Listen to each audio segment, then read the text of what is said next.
My daughter Rachel has been talking to herself a lot lately. She's about 7 years old, so I thought that she might have been talking to an imaginary friend of hers. So I thought. I'm a single mom, and I have been for the last 2 years now. My husband died from an overdose, and ever since Rachel has been acting different. One night, when I was sleeping, I woke up to the sound of her screaming at someone.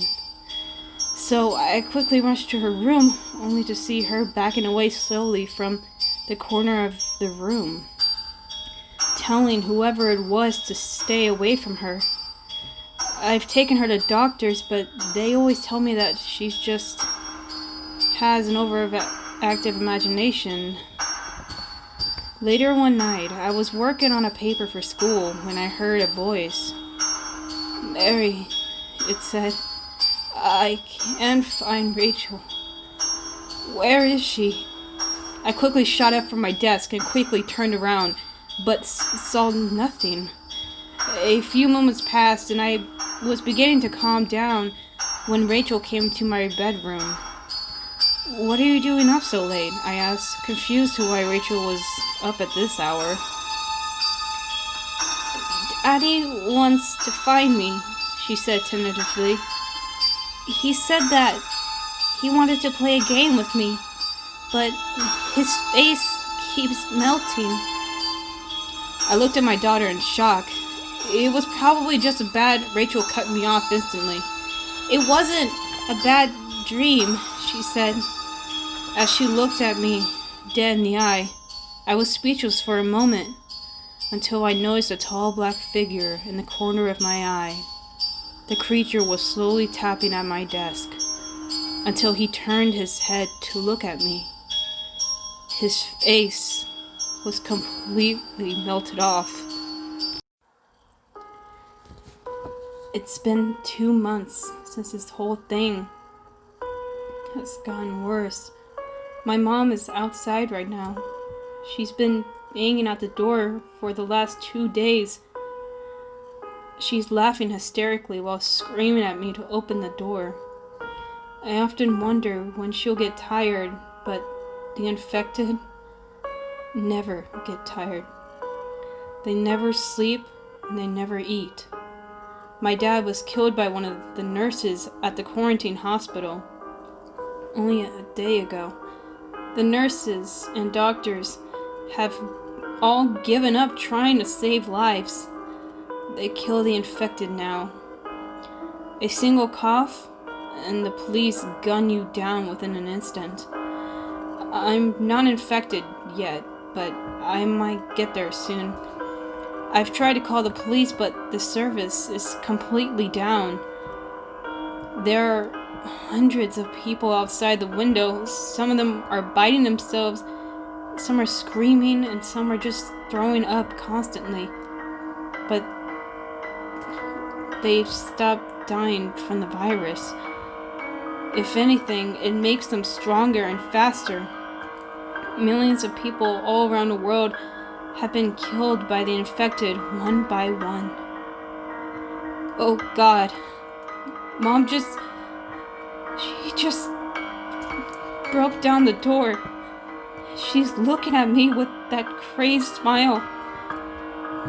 Please, help me. One summer, I was driving home from Salem to visit some family for the week.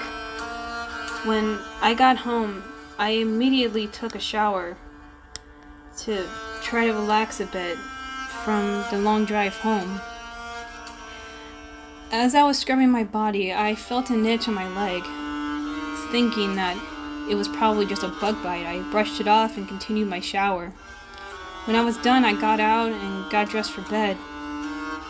As I was brushing my teeth, I couldn't help but scratch at the bite on my leg. Or if it was a bite. Soon after, I went to bed and tried to fall asleep, but found that I couldn't. The itch on my leg kept getting worse and worse.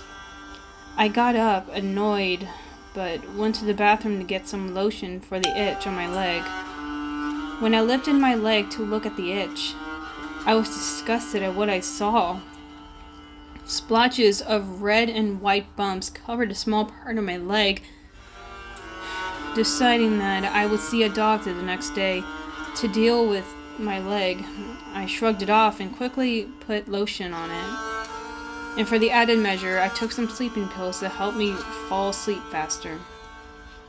The next morning, I got out of bed and noticed that I couldn't move my legs at all. I started to panic, but forced myself to calm down and just try to come to the conclusion that my legs were just asleep and I was fine.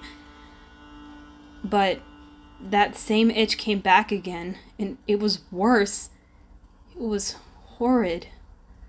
I struggled to take my pants off, to take another look at it. I gagged at both what I saw and smelled.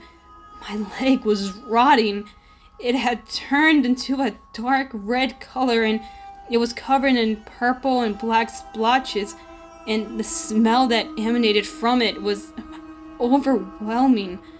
I couldn't walk at all. I slumped out of bed, desperate to reach my phone, but I couldn't stop itching my legs. I kept scratching and scratching until pus and blood started to leak out from the wounds. When I finally was able to stop itching my legs, I quickly reached for my phone and saw that I was getting a call from one of my family members back in Salem. I answered it, and to my shock, it was my mother. She was screaming at me. "It's rotting. Oh God, my skin is rotting. Please help me. Please." She cursed us. Just then, I heard a laughter in the background of the call. I couldn't make out who it was, and then I came to the realization that it was my grandma, laughing hysterically, laughing at my mother's cry and plead for help. I didn't know what to do. I can't stop itching my legs, though. Someone help me.